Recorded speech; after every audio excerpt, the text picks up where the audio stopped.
চতুর্থ শিল্প বিপ্লবের প্রভাব ভবিষ্যতে চাকরি বাজারে ঝুঁকি বর্ণনাপূর্বক দেশে বেকারত্ব দূরীকরণে কী ধরনের পদক্ষেপ নেওয়া যেতে পারে তা ব্যাখ্যা করুন। চতুর্থ শিল্প বিপ্লবের ফলে বদলে যাচ্ছে চাকরির ধরন, হারিয়ে যাচ্ছে পুরনো পেশা এবং তৈরি হচ্ছে নতুন নতুন কাজের ক্ষেত্র। এর ফলে সারা বিশ্বে চাকরির বাজারে ব্যাপক বিপর্যয় ঘটে চলেছে। সম্প্রতি ওয়ার্ল্ড ইকোনমিক ফোরামের ওয়ার্ল্ড ইকোনমিক ফোরামের এক সমীক্ষায় বলা হয়েছে আগামী 5 বছরের মধ্যে বিশ্বের 1,40,00,000 মানুষ চাকরি হারাবে। অর্থনৈতিক সংকটের কারণে প্রতিষ্ঠানগুলো মানুষের পরিবর্তে আর্টিফিশিয়াল ইন্টেলিজেন্স বা কৃত্রিম বুদ্ধিমত্তার মতো প্রযুক্তি ব্যবহার করে কাজ চালাবে বলে এই আশঙ্কা করা হচ্ছে। কৃত্রিম প্রযুক্তি ব্যবহারের বিস্তৃতি। এআই হচ্ছে চৌথ শিল্প বিপ্লবের অন্যতম গুরুত্বপূর্ণ একটি প্রযুক্তি। মানুষের মস্তিষ্কের মতো চিন্তাভাবনা বিশ্লেষণ করার ক্ষমতা থাকায় এআই দিয়ে সহজেই করা যাচ্ছে প্রাত্যহিক জীবনের অনেক কাজ। ভবিষ্যতে শিল্প ক্ষেত্রে হচ্ছে বেশিরভাগ কাজই সম্পন্ন হবে এআই এর মাধ্যমে। আন্তর্জাতিক শ্রম সংস্থা বা আইএলও এর মতে বেশিরভাগ শিল্প খাতে আংশিকভাবে কৃত্রিম বুদ্ধিমত্তা ব্যবহার করা সম্ভব হবে। সেক্ষেত্রে কৃত্রিম বুদ্ধিমত্তা মানুষের পরিপূরক হিসেবে কাজ করবে, তবে মানুষের ব্যবহার সম্পূর্ণরূপে বাদ দেওয়া সম্ভব হবে না। হুমকির মুখে পেশা chat GPT, Microsoft being, Google bird যেটা বর্তমানে জ্যামিনি, এগুলার মতো এআই টুল মানুষের জীবনকে আরও সহজ ও গতিশীল করেছে। এআই যেমন বর্তমান চাকরির বাজারের জন্য এক আসন্ন বিপদ, তেমনি ভবিষ্যৎ চাকরির জন্য এক বিশাল সম্ভাবনা। এআই এর ফলে প্রায় 10 ধরনের চাকরি পুরোপুরি বিলুপ্ত হয়ে যাবে। এর মধ্যে রয়েছে কন্টেন্ট তৈরির কাজের মতো সৃজনশীল পেশাও। বিভিন্ন এআই টুলের সহায়তায় এখন অতি সহজে এবং স্বল্প সময়ে তৈরি করা যাচ্ছে বিভিন্ন ডিজাইন ও ভিডিও বানানোর কাজ। এছাড়া ব্যাংকার, ট্যাক্সি ড্রাইভার, ট্রান্সলেটর, ক্যাশিয়ারের মতো কাজ অচিরে হারিয়ে যেতে পারে। সৃষ্টি করবে নতুন কর্মসংস্থান। এআই কেবল চাকরি কেড়েই নেবে না, নতুন কর্মসংস্থান সৃষ্টিতেও এআই এর রয়েছে বিরাট ভূমিকা। যেসব নতুন কর্মসংস্থান এআই তৈরি করবে তার মধ্যে robotics engineer, machine learning engineer ইত্যাদি উল্লেখযোগ্য। এছাড়া নিত্য নতুন গবেষণার দ্বার উন্মুক্ত হওয়ায় গবেষক ও বিজ্ঞানীদের চাহিদা বাড়বে। ডেটা বিশ্লেষক, ডিজিটাল ট্রান্সফরমেশন স্পেশালিস্ট এবং সাইবার নিরাপত্তা বিশেষজ্ঞদের নিয়োগ বেড়ে যাবে। এআই প্রযুক্তি ব্যবহারের সঙ্গে সঙ্গে ওয়ার্ল্ড ইকোনমিক ফোরাম প্রতিবেদন অনুযায়ী 2027 সালের মধ্যে এআই ও মেশিন লার্নিং বিশেষজ্ঞের সংখ্যা 40% বেড়ে যেতে পারে। ডেটা বিশ্লেষক, বিজ্ঞানী বা বিগ ডেটা অ্যানালিস্টের সংখ্যা বাড়বে 30-35% এবং ইনফরমেশন সিকিউরিটি অ্যানালিস্টের সংখ্যা 61% পর্যন্ত বাড়তে পারে। বাংলাদেশের চতুর্থ শিল্প বিপ্লবের প্রভাব ফেলবে।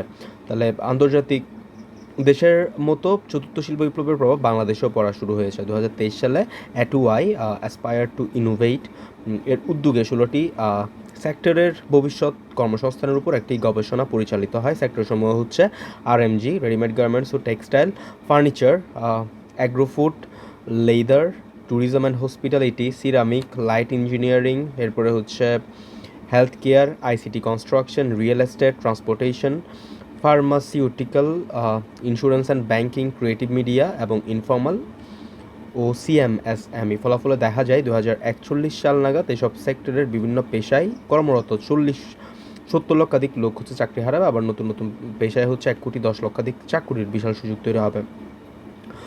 ভবিষ্যতের সম্ভাবনাময় উল্লেখযোগ্য পেশাসমূহ হলো হচ্ছে AI specialist, blockchain expert, 3D designer, customer experience manager, AR and VR developer, অথবা অটোনোমাস ভেহিকল টেকনিশিয়ান সম্ভবত।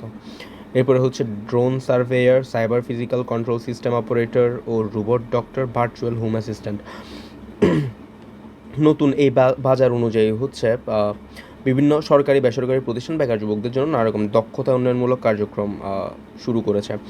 বাংলাদেশে ঝুঁকির মধ্যে রয়েছে যেসব পেশা, বাংলাদেশের হচ্ছে অ্যাগ্রোফুড, ফার্নিচার, রেডিমেড গার্মেন্টস ও textile, tourism and hospitality and leather. এগুলোর উপর হচ্ছে অ্যাটওয়াই কর্তৃক অনুরূপ গবেষণা পরিচালিত হয় এবং এগুলো হচ্ছে খুব ঝুঁকিতে আছে আর কি। তো এই যে ঝুঁকি, এটা মিটিগেট করার জন্য হচ্ছে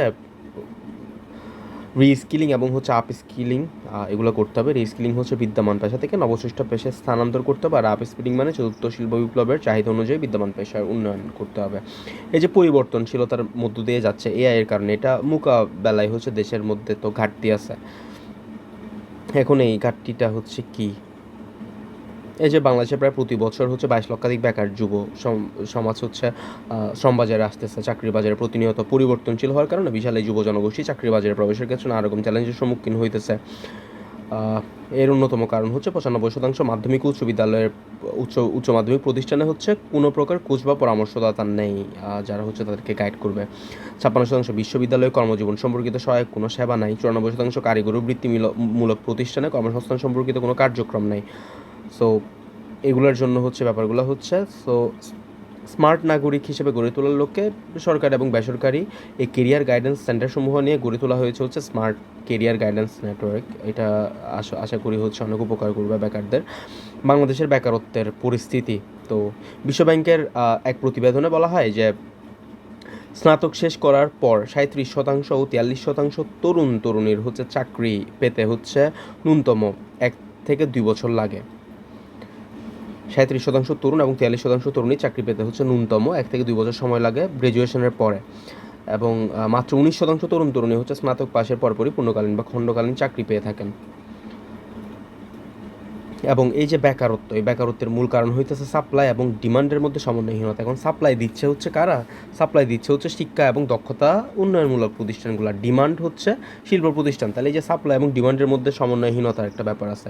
শিক্ষা এবং দক্ষতা উন্নয়নমূলক প্রতিষ্ঠান থেকে পাশকৃত যুবরা কোনো ক্ষেত্রে শিল্প প্রতিষ্ঠানের চাহিদা পূরণ করতে পারছে না। এরপরে এই যে ফোর্থ ইন্ডাস্ট্রিয়াল রেভলিউশন চলতেছে, চতুর্থ শিল্প বিপ্লব, নানা কারণে দ্রুত পরিবর্তনশীল যে কর্মক্ষেত্র ও পেশা, এটার সঙ্গে খাপ খাওয়াতে না পারাও হইতেছে একটা বড় কারণ, যে তারা অ্যাডাপ্ট করতে পারতেছে না। এই যে ফোর্থ ইন্ডাস্ট্রিয়াল রেভলিউশন হয়ে যাইতেছে, এই যে আর্টিফিশিয়াল ইন্টেলিজেন্সের উত্থান, এই যে ব্যাপারগুলো ভার্চুয়াল রিয়েলিটি থেকে শুরু করে রোবোটিক্স, এই ধরনের যে পরিবর্তনশীলতার মধ্য দিয়ে আমাদের শিল্প এবং হচ্ছে সব কিছু যাইতেছে, সেবা খাত, তো এইগুলোর সাথে হচ্ছে অ্যাডাপ্ট করতে পারতেছে না। আর এই কারণেই হচ্ছে বেকার যুবদের কর্মসংস্থান যুক্ত করার লক্ষ্যে শিল্প প্রতিষ্ঠানকে সম্পৃক্ত করে জেলায় জেলায় নিয়মিতভাবে হচ্ছে স্মার্ট এমপ্লয়মেন্ট ফেয়ার আয়োজন করা হচ্ছে।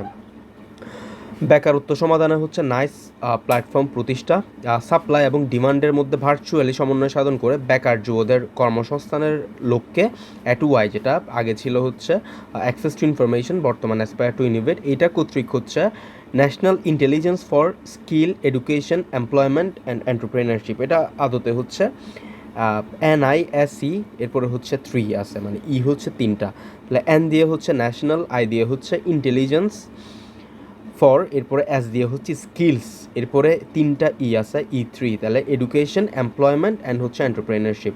তাহলে নাইস মানে হচ্ছে national intelligence for skills education, এরপরে হচ্ছে এমপ্লয়মেন্ট অ্যান্ড এন্টারপ্রেনারশিপ। তাহলে নাইস অর্থ হইতেছে ন্যাশনাল ইন্টেলিজেন্স ফর স্কিলস, এরপরে হচ্ছে এডুকেশন এমপ্লয়মেন্ট অ্যান্ড এন্টারপ্রেনারশিপ। ওকে, তো এটা কিন্তু প্রতিষ্ঠা করছে সরকার। তো এটার ওয়েবসাইট হচ্ছে www.nise.gov.bd। এরপরে এটা হইতেছে বেকার যুবদের কাছে দক্ষতা এবং কর্মসংস্থান সংক্রান্ত ওয়ান স্টপ হাব হিসেবে হচ্ছে গড়ে উঠছে।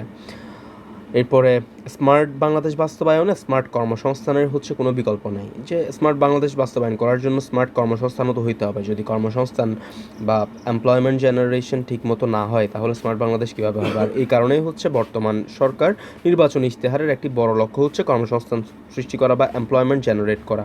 ইশতেহারে বেকার যুবদের সর্বশেষ হার হচ্ছে 10.6% থেকে 2028 সালের মধ্যে 30% নামিয়ে আনা, এবং 2030 সালের মধ্যে 1.5 কোটি কর্মসংস্থান তৈরি করার লক্ষ্য হচ্ছে নির্ধারণ করা হয়েছে। তাহলে হচ্ছে 2028 সালের মধ্যে হচ্ছে বেকারদের হার হচ্ছে 3% নামিয়ে আনা, এবং হচ্ছে 2030 সালের মধ্যে 1.5 কোটি কর্মসংস্থান তৈরি করার লক্ষ্য হচ্ছে নির্ধারণ করা হয়েছে। আর তা অর্জনে সরকারি বেসরকারি প্রতিষ্ঠান, উন্নয়ন সহযোগী সহ সবাইকে কাজ করা প্রয়োজন, একসঙ্গে একযুগে এবং হচ্ছে এক লক্ষ্যে। সেটা লিখছে হচ্ছে HM আসাদুজ্জামান, উনি হচ্ছে স্ট্র্যাটেজি অ্যান্ড হচ্ছে innovation specialist, aspire to innovate A2I. তো সবচেয়ে ইম্পর্ট্যান্ট ব্যাপার হইতেছে যে ইশতেহারের মধ্যে ছিল হচ্ছে 2028 সালের মধ্যে 3% নামিয়ে আনা বেকার যুবকদের হার, আর হচ্ছে 2030 সালের মধ্যে 1.5 কোটি কর্মসংস্থান তৈরি করার একটা লক্ষ্য নির্ধারণ করা হয়েছে, যেটা খুব ইম্পর্ট্যান্ট একটা ডেটা।